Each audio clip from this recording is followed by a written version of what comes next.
The chandeliers above shimmered like crystal galaxies, casting soft golden light across the banquet hall of the Grand Horizon Hotel in downtown San Diego.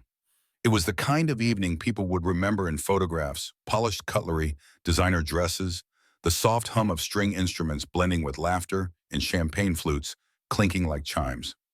Everyone had gathered to celebrate one man. Jonathan Miles stood at the center of it all, 65 years old, silver-haired, but still tall, broad-shouldered, and composed. After 40 years as the director of investment strategy at Federal Pacific Bank, he was retiring. The applause was loud and heartfelt. Toasts were made. Glasses were raised. Yet even as the room embraced him with admiration, Jonathan's eyes kept drifting to one table, the one where his family sat. His wife, Evelyn, stunning as ever in a sleek navy gown, gave him a soft smile. Her perfectly manicured hand reached for his wine glass to refill it, a gesture of affection that felt oddly rehearsed. For the past month, Evelyn had become unusually doting: breakfast in bed, spontaneous weekend getaways, long conversations about the new chapter of their lives. For a while, Jonathan almost allowed himself to believe it was genuine. But something had been off. Melissa, their daughter, 38, a rising corporate attorney with a ruthless reputation, had suddenly insisted on family dinners, something she hadn't done since college. Carter, their 35-year-old son, had stopped dodging his father's calls and started showing up with charming smiles and nervous energy. It was like someone had told them to act like a family again. Jonathan had spent a lifetime observing markets and people, reading volatility and patterns. And the Miles family was showing all the signs of a well-orchestrated play. On stage, the bank's current CEO offered one final toast. To Jonathan Miles, he said proudly, raising his glass, whose steady hand carried us through 4 recessions and countless market crashes. Without his forward thinking, we'd still be using ledgers and fax machines. The room erupted with applause again. Jonathan gave a modest nod, accepting the praise with the practiced grace of a man who had been in the spotlight many times. But inside, his mind was miles away, focused on what waited for him once the lights dimmed. When the ceremony ended, he walked over to the family's table. Evelyn stood greeting him with a kiss on the cheek. Melissa and Carter wore matching grins like news anchors prepping for a segment. "Congratulations, Dad," Carter said, voice slightly too upbeat. "We have something special for you." Jonathan arched a brow. "Oh, it's a little retirement gift," Evelyn added, her tone cool and practiced. She reached into her designer clutch and pulled out a thick manila envelope. "Something to make your next chapter lighter." She slid it across the table. Jonathan looked at it, then at them. Melissa subtly angled her phone toward him, screen dark but camera clearly rolling. "What's this?" he asked, though. A cold knot had already started forming in his gut. "Open it," Melissa encouraged. Inside the envelope were divorce papers, pension transfer documents, asset division agreements, all meticulously prepared, all awaiting his signature. "You sign," Evelyn said, as if reading a grocery list, "and you're free. No messy court battles, just a clean break. We've already arranged everything." Jonathan sat still. He said nothing. Carter leaned forward, voice smug. "Your pension is ours. You keep your name. That's about it." Melissa crossed her legs, triumphant. "Congratulations on 40 years of wasting your life, old man." For a long moment, Jonathan just stared at the papers. The ballroom noise faded into static. The only sound he could hear was his own breathing, even and controlled. Rage didn't flash across his face. Betrayal didn't contort his expression. He simply reached into the inner pocket of his suit, pulling out a black Mont Blanc fountain pen, the same one Evelyn had given him on their 25th wedding anniversary. He uncapped it slowly, deliberately, and signed every single page. When he finished, he slid the pen back into his breast pocket. "Understood," he said calmly. Then, with the same quiet dignity that had earned him respect on Wall Street, Jonathan stood up and adjusted his blazer. "I'll clear out my office in the morning." "That would be best," Evelyn replied, already scrolling through vacation packages on her phone. Jonathan gave them one last look, his eyes unreadable. Then he turned and walked toward the exit. 3 days later, Jonathan Miles disappeared. From his home, from the city, from every system his family believed they controlled. And somewhere in a darkened apartment in La Jolla, the first phase of a plan called Endgame began to unfold. The early morning light filtered into the high-rise apartment in La Jolla, casting long shadows across sleek countertops and glass walls. The place was spotless, no personal photos, no traces of daily life, only silence and purpose. On a black granite desk in the corner, 3 curved monitors flickered to life, each one displaying encrypted dashboards, security feeds, and a blinking program window labeled Endgame, Phase 1 initiated. Jonathan Miles sat before them, dressed in a dark sweater and slacks a far cry from the tailored suits that had defined his public image. His expression was composed, analytical. No rage, no gloating, just focus. His hands moved efficiently across the keyboard, unlocking data vaults and initiating a sequence of digital dominoes that had been carefully lined up over the course of 15 years. He wasn't improvising, he was executing. Miles had disappeared not by running, but by stepping sideways into a life no one knew existed. 7 properties across the country, all owned through shell corporations, multiple digital identities. Encrypted channels, offshore accounts, VPNs layered like an onion. This wasn't a reaction. This was strategy. And it was time to play the next move. Back in their family home in Mission Hills, Evelyn stood barefoot in the kitchen, repeatedly refreshing the online banking app on her phone. Nothing. She tried again. Still nothing. Her breathing quickened. She opened her laptop, typing rapidly. Password error. She tried it again. Still locked out. Melissa walked into the room holding her tablet. "We have a problem," she said flatly. "What is it?" "I can't access any of Dad's trust documents. Everything's been wiped clean from the firm's servers. And the files I backed up? Gone." Carter stumbled down the stairs, rubbing his temples like someone recovering from a hangover. "I just got off the phone with Chase. They said the joint investment accounts are empty." Evelyn's face went pale. "That's not possible. They were full 2 days ago." Across town, Jonathan clicked through camera feeds, his family pacing the kitchen, frantic voices rising. He allowed himself a faint smile. This was only the tremor before the quake. Back at the house, Carter called the family's financial advisor. "Lawrence, it's Carter." "What the hell is going on?" On the other end of the line, Lawrence Beck was sweating bullets in his office. His voice crackled over speakerphone. "I've been trying to figure that out myself. I just got a notice from the SEC this morning. They're flagging me for irregularities in my client accounts." "What?" Evelyn snapped. "What kind of irregularities?" Lawrence hesitated.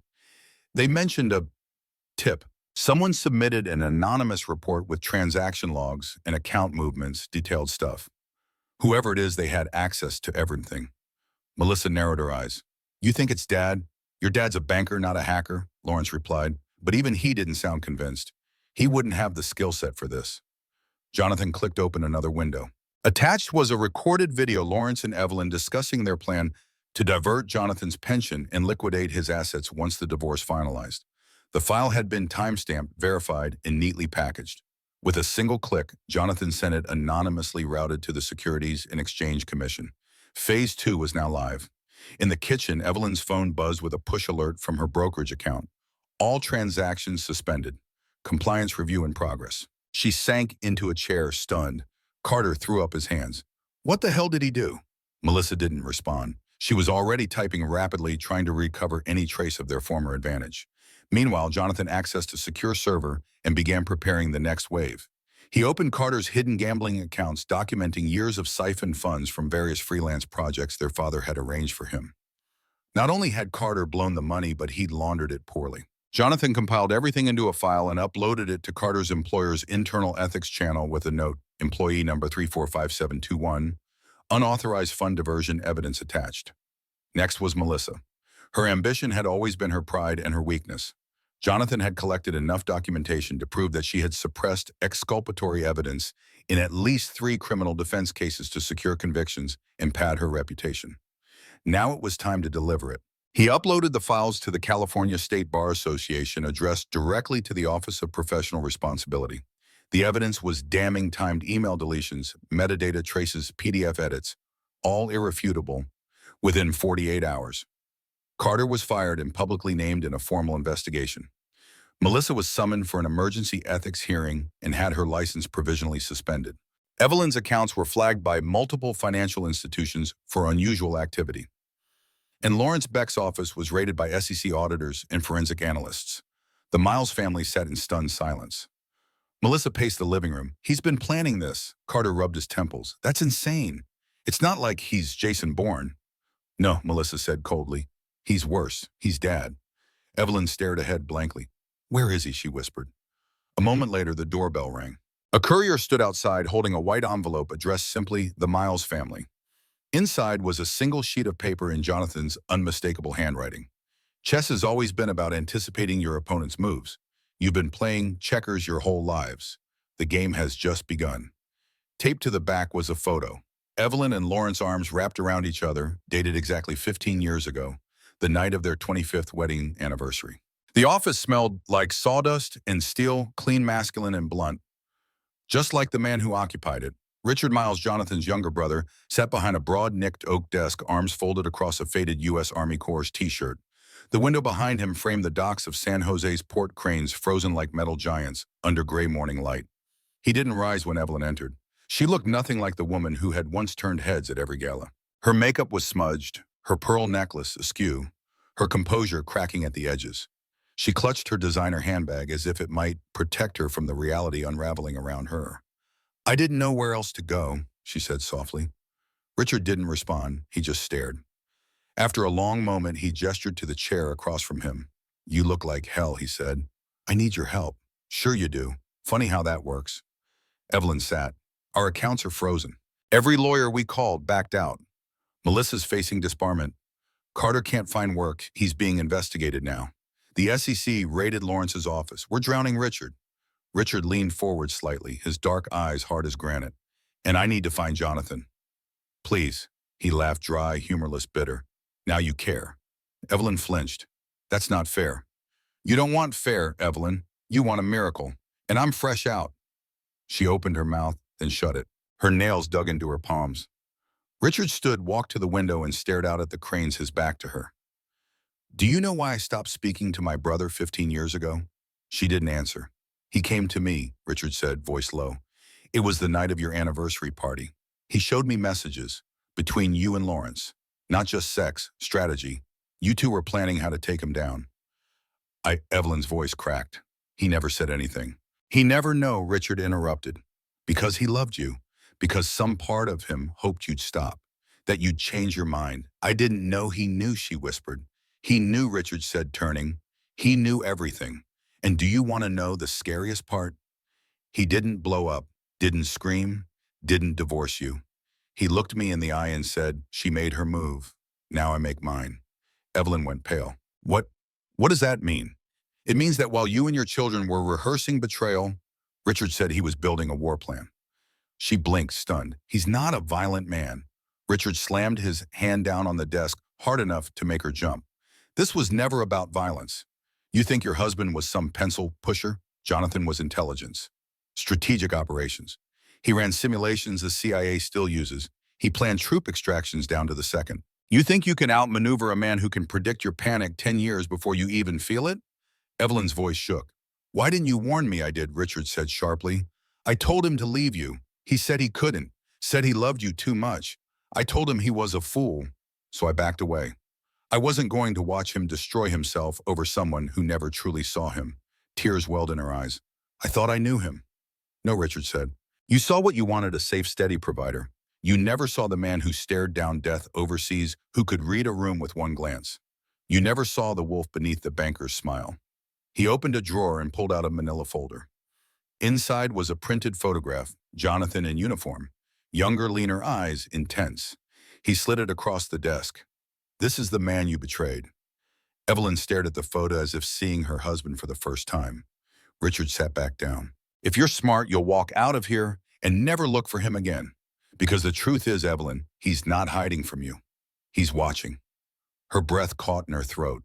"Watching every move you make, every call, every message. You were probably on camera the night you handed him those papers."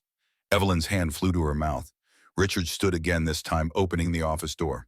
"Now get out of my office. Whatever hell you're in, you earned it." She rose, legs trembling, and staggered outside into the cold wind sweeping off the shipyards.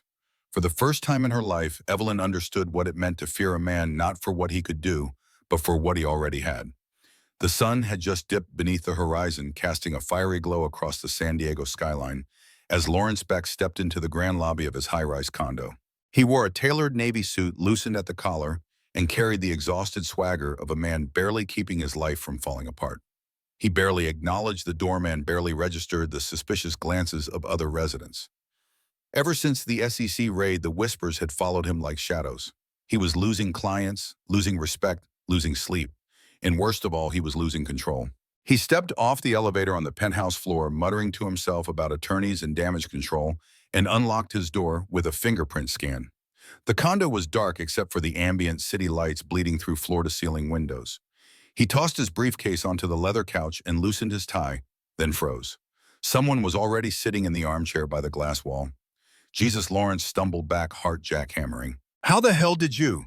Jonathan Miles looked up slowly, his face half lit by the skyline's dying light. He wore a black turtleneck and coat, calm as ice, one leg crossed over the other. His voice was composed, almost casual. "The same way I got into your bank records, your offshore accounts in the Caymans, and your private emails with my wife." Lawrence's mouth opened, but no words came out. He moved toward the kitchen, likely aiming for the drawer with the pistol. Jonathan's voice cut across the room like a blade. "Don't." Lawrence stopped. Jonathan gestured toward the coffee table. A sleek laptop sat there, screen glowing with a paused video file. "Go ahead," Jonathan said. "Press play." Lawrence's hands trembling, did as instructed. The recording started. It was a screen recording of a Zoom call, time-stamped, high resolution. On it, he and Evelyn were laughing, glasses of wine in hand, discussing Jonathan's upcoming retirement. "Once the papers are signed, we'll have full access to everything," Lawrence said on the video. "He'll never see it coming."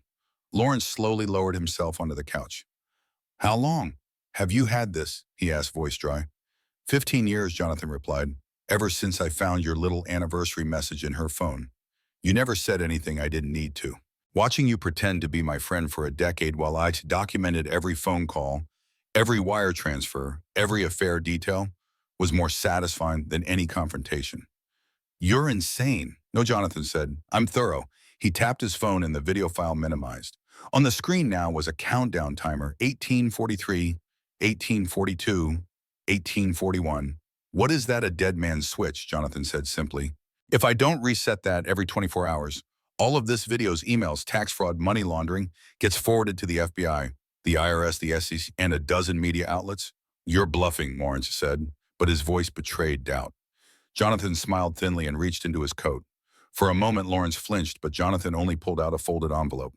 Inside was a printed audit trail of Lawrence's hidden accounts. "I even gave you a file name," Jonathan said.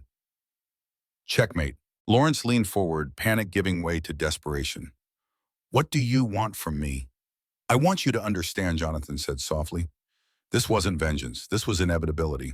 You had years to stop, years to come clean. Instead, you let your greed rot what little soul you had left." Lawrence swallowed hard. "Please." Jonathan stood. "You'll try to save yourself, maybe even succeed for a while.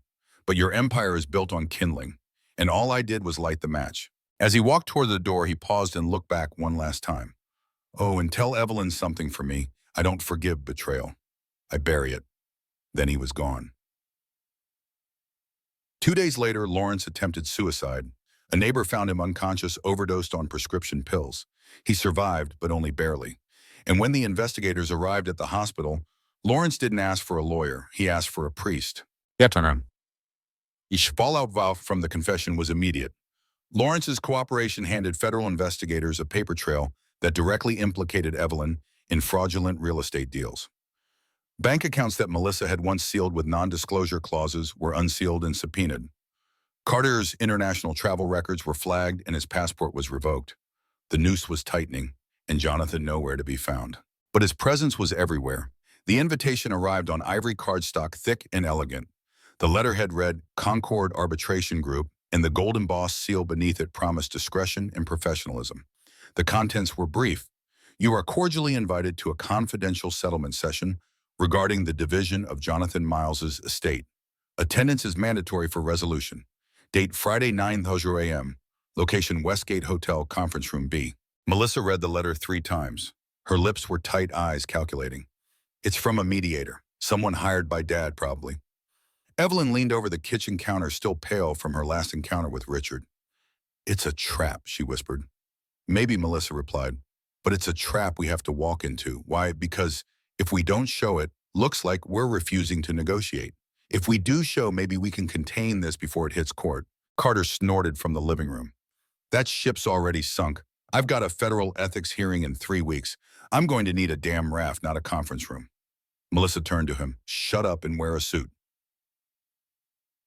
Friday, 59 a.m., the Westgate Hotel, downtown San Diego. Conference Room B was sleek in cold glass walls, chrome chairs, a long obsidian table stretching across the center. A row of bottled waters stood like sentinels on a tray near the far wall. Evelyn, Melissa, and Carter entered to find no mediator. No attorneys, no Jonathan, just silence. Melissa checked her phone. We're early. At exactly 9:00 a.m., the door clicked shut behind them. Automatically. The lock echoed through the room like a gunshot. What the hell, Carter muttered. A soft mechanical hum rose. A concealed projector descended from the ceiling and whirred to life. The lights dimmed, and on the far wall, a massive screen flickered. Jonathan Miles appeared seated in a high-backed chair before a roaring fire. He wore a light gray sweater and his signature calm expression. Good morning, his voice said through the surround speakers. If you're here, that means the plan worked. Melissa took a step forward. He recorded this. Jonathan's video continued. 31 days ago, you handed me an envelope and called it a gift. You recorded me. You expected me to react, but I didn't. I say not smiled and left because that was the last thing I ever planned to give you. On the screen, images began to appear, financial documents, email screenshots, transaction histories. Evelyn gasped as a still frame showed her and Lawrence in bed, time-stamped from 2009. I knew about your betrayal 15 years ago, Jonathan said. I spent every moment since preparing for the end game. Carter lunged for the door, locked. Evelyn clutched the table for balance as the images on screen grew darker. Graphs of embezzlement, wire transfers to offshore accounts, audio files of whispered schemes. Melissa whispered, he recorded everything. Suddenly, the screen cut to live footage from the hallway just outside the conference room. A crowd had gathered. Reporters, investigators, even a few familiar faces from local law enforcement. Cameras flashed. Boom mics lifted. The walls weren't just glass. They were one-way mirrors. Everything inside was visible now. Every face, every reaction, every secret being exposed in real time. Carter pounded the door. Open this door, let us out. Jonathan's recorded voice returned. You spent years orchestrating my downfall. Now you get to experience yours together. Melissa's face twisted. He planned the press. Evelyn's phone buzzed violently in her purse. She pulled it out. 20 missed calls. Emails with headlines. Exclusive Miles family at center of scandal. Breaking news segments queued on every app. Jonathan continued calmly. Melissa, you buried evidence. Carter, you stole from every job I got you. Evelyn, you weaponized love. I didn't retaliate out of rage. I retaliated out of logic. Betrayal has a price. The final scene on screen showed the Concord Arbitration Group logo again, then faded to black. The door finally clicked open. Flashbulbs exploded as the family stepped into the hallway, faces white eyes, hollow, a family publicly unraveling before the cameras of every major outlet in California. Jonathan Miles never appeared in person, but his message had already gone viral. By noon, every news cycle carried a version of the story. Banking titans family caught in public financial scandal. Sources say it was orchestrated by retired patriarch. Checkmate, says retired banker in viral video, exposing wife and children's schemes. Private arbitration becomes public spectacle as betrayal goes global. Far from the city in a quiet beach bungalow overlooking the Pacific, Jonathan Miles sat barefoot on the porch sipping black coffee and watching the tide come in. He opened his laptop. No new alerts, no need to interfere. The trap had been sprung, and the world finally knew the truth. The headlines hit like thunderclaps. By morning, every major network had broadcast the now infamous footage from Westgate Hotel. Satellite vans lined up along the sidewalks of Mission Hills. Helicopters hovered over the Miles family estate. Publicists resigned. Attorneys distanced themselves. And all of San Diego watched as one of its most respected families disintegrated in real time. The San Diego Tribune's Sunday front page read, "They tried to erase him. He erased them first." Inside the Miles estate, chaos reigned. Evelyn stared blankly at the television as talking heads dissected her life. Her once impeccable kitchen was now littered with subpoenas, unopened certified mail, and half-drunk glasses of wine. Her phone buzzed constantly, calls from former friends, banks, prosecutors. She didn't answer any of them. The walls felt like they were closing in. Carter had locked himself in his childhood bedroom, curtains drawn, pacing in tight, agitated circles. His laptop lay open on the bed beside him, the screen showing a blank job application. But it was no use. The moment he typed his name into the browser, the algorithm served up headlines about gambling, wire fraud, and embezzlement. He was radioactive. Meanwhile, Melissa sat alone in her car in the courthouse parking lot, unable to make herself walk through the doors. Her provisional disbarment hearing was scheduled in 20 minutes, but her hands wouldn't stop shaking. A voicemail from her firm's managing partner echoed in her mind. Melissa, you're no longer welcome here. We've wiped your name from the door. Not even the interns looked her in the eye anymore. She'd gone from star litigator to cautionary tale overnight, and she knew deep down that the worst was still coming. Across the city, in a quiet office building on the 12th floor, investigators from the SEC and IRS sat around a table littered with documents, all of them handed over by Lawrence Beck, now under protective supervision following his failed suicide attempt. He gave us everything, one agent said. It's a spiderweb. Another nodded. It's more than financial crime. There's collusion, intent, falsified legal declarations, and real estate fraud. Evelyn Miles didn't just know. She signed off. By the time the meeting ended, 24 new subpoenas had been drafted. The hunt was officially on. 3 states away, in a small bar in Sedona, Arizona, a local news anchor's voice echoed from a TV mounted near the ceiling. In a dramatic turn of events, Evelyn Miles, the former wife of banking executive Jonathan Miles, now faces multiple charges of fraud, conspiracy, and perjury. Her 2 adult children are also under active investigation. Sitting alone at the end of the bar, a weathered man in his 70s sipped bourbon and chuckled softly. I told him she'd come undone, eventually, he muttered. The bartender tilted his head. You know them. The man smiled faintly. Used to. Back in San Diego, the fallout accelerated. Carter was denied bail after agents uncovered his attempts to move crypto into anonymous wallets in the Cayman Islands. Melissa's disbarment became permanent, and every firm she'd ever interned for issued public statements condemning her misconduct. Evelyn was formally indicted on 6 federal counts. Her assets were frozen, her passport revoked. The family's estate, once a symbol of status and stability, now had foreclosure notices pinned to the iron gate. Paparazzi hounded the driveway like vultures circling a carcass. Inside the house, Evelyn received a letter with no return address. She opened it with shaking fingers. Inside was a single sheet of paper. Typed in clean serif font, the measure of betrayal is not in the act itself, but in the arrogance of believing you'd never be caught. Beneath it, a photo of Jonathan standing alone on a cliff in Big Sur, taken 15 years ago. He was smiling. 3 days later, Melissa received a FedEx package at the post office box she'd registered after the fallout. Inside was a flash drive. When she plugged it into her laptop at a motel near Santa Barbara, it autoplayed a folder labeled Perspective, videos, audio clips. Every moment from the last 15 years that Jonathan had captured, without them realizing, family dinners, birthday parties, whispered insults behind closed doors. But instead of rage, the tone of the footage was clinical, even poetic. Jonathan had spent years observing, not just as a man betrayed, but as a man understanding the scope of his family's rot. The final video showed Jonathan speaking directly to the camera in a tone Melissa had never heard from him before. I didn't become cold. I became awake. I used to think forgiveness was strength, but I've learned that knowing who people are and walking away anyway is stronger. Melissa closed the laptop and sobbed into her hands. That night, Evelyn dreamt of Jonathan, not the quiet, gentle husband who watered the garden and brought her tea, but the version that had watched, waited, and finally acted. She woke up gasping. The house was silent, but she couldn't shake the feeling that somewhere he was still watching, and that he was always 10 moves ahead. The sun rose over the shoreline like a slow exhale, burning orange along the curve of Hanalei Bay in Kauai, Hawaii.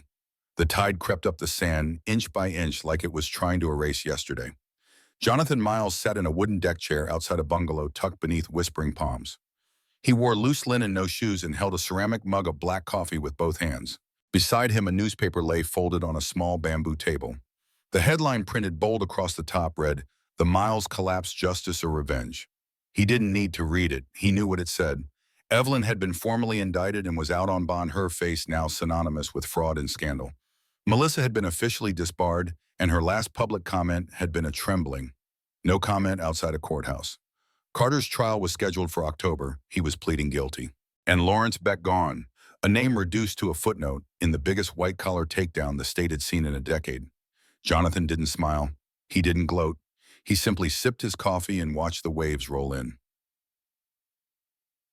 Inside the bungalow, a tablet sat propped up on the counter. A soft notification pinged. "Secure line incoming call, Miles." Jonathan walked inside, drying his hands on a towel before tapping accept. His brother's face appeared framed by the backdrop of a construction site, and a hard hat with the words Miles Infrastructure stenciled on the front. "Thought I'd catch you before the sun set," Richard said, squinting. "You always knew where to find me," Jonathan replied with a half smile.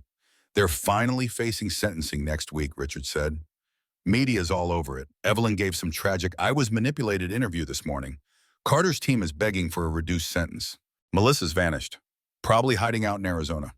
"I know," Jonathan said quietly. Still watching, Jonathan shook his head. "Not anymore." Richard nodded as if understanding went unspoken. "You coming back even just to watch the end?" Jonathan turned toward the sea. "No," he said. "I've given them enough of my life already." There was a pause. "You regret it?" Richard asked. Jonathan didn't answer at first. He stepped out onto the sand, the phone still in hand, but his gaze distant toward the horizon. "I regret believing I ever meant more to them than my net worth," he said softly. "I regret letting love blind me, but the plan, the execution, no. They took aim at everything I built. I made sure they couldn't reload." Richard exhaled. "That's one hell of a checkmate, brother." They sat in silence for a moment, the kind only blood can share. Then Richard added, "You still playing chess?" Jonathan smiled faintly. "No, just watching the board clear." He ended the call and placed the phone on the table face down. Then after a long breath, he reached into the drawer beneath the counter and pulled out a sleek silver flash drive. He turned it over in his hand. It was the last to trace the final backup of Project Endgame files, recordings, contingency plans. Everything that had defined the last 15 years. He walked back outside. The sun was dipping low now, a golden sphere kissing the Pacific. Jonathan approached the fire pit at the edge of the beach. He crouched, struck a match, and lit a small flame. The wind tried to fight it, but he shielded it with care, feeding dry palm leaves into the embers until the fire crackled strong and steady. Then slowly and without hesitation, he tossed the flash drive into the flames. It sparked, hissed, and melted into nothing. Just like the Miles family empire. Just like the man they thought they had fooled. That night, Jonathan sat alone beneath a moonless sky, barefoot on the cool sand. There were no more alarms, no more cameras, no more passwords to rotate. Only tide and breeze. For the first time in 15 years, he wasn't watching anyone. He wasn't calculating anything. He was just still. Lamped. Thousands of miles away, Evelyn sat in a high-rise condo she could no longer afford. The blinds were drawn. The air was stale. The television played an old wedding video she'd found buried in a box. Jonathan, in a navy tuxedo, smiling as she walked down the aisle. She stared at the screen, mascara-smudged, jaw clenched. Behind her, unopened letters from attorneys gathered dust. On the table lay a photo, the same one Jonathan had mailed after their downfall, her in Lawrence's arms 15 years ago. She flipped it over again and again, trying to find something he'd written on the back. But it was always blank. The courtroom was silent, tense, with the kind of pressure that only reality could deliver. The kind where no soundtrack played, only the rustle of papers, the creak of wooden benches, and the dull thump of justice waiting to be spoken. The United States District Court of Southern California was packed. Press lined the back row, their pens ready. Evelyn sat at the defendant's table, flanked by two attorneys she could barely afford, dressed in a gray suit that no longer fit her the way it used to. Her cheekbones were sharper, but not from vanity. Starvation of spirit had its own way of chiseling a face. Carter slouched beside her, cuffed, his orange jumpsuit ill-fitting and his eyes hollow. Melissa sat further down, lips pursed, wearing the mask of someone trying to seem unaffected. Her hands trembling betrayed her otherwise. The judge, a no-nonsense woman with steely eyes and a military posture, read the charges one final time. Evelyn Miles, 6 counts of financial fraud, conspiracy to defraud a financial institution, and wire fraud. Carter Miles, embezzlement, money laundering, obstruction of justice. Melissa Miles, disbarred, fined, and facing civil liability for ethical violations in the suppression of evidence. "Before I issue sentencing," the judge said, "does anyone have anything to say?" Evelyn stood slowly. Her voice was low. Her accent faded, her strength artificial. "I didn't expect to be here," she began. "I thought I was smarter. I thought we were untouchable." She looked down, then back up. "But Jonathan saw everything, and he let us hang ourselves. I just never realized he was the only one in our family who ever played the long game." Carter said nothing. Melissa muttered, "Tell him I'm sorry," but didn't look up. The judge nodded, unswayed. "Evelyn Miles, you are hereby sentenced to 8 years in federal prison.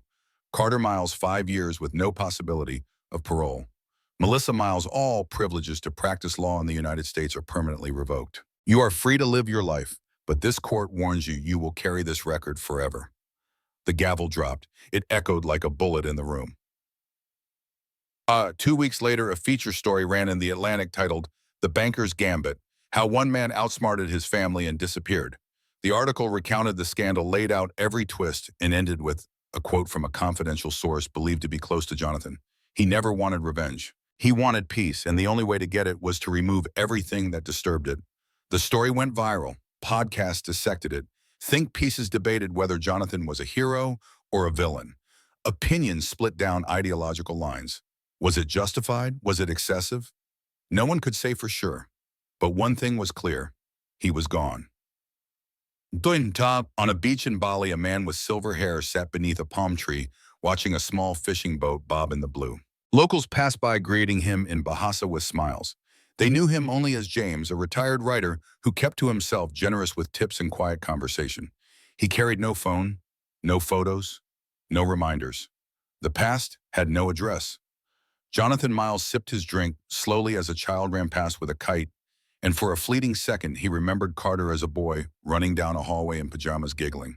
Melissa coloring on the floor while Evelyn watched old movies. All of it had been real once, but they had hollowed it out for greed, and now he felt nothing but the warmth of the sun on his face and the relief of silence. He stood, dusted the sand from his linen slacks, and walked barefoot toward the edge of the water. As the tide rolled in and kissed the shore, he left no footprints behind.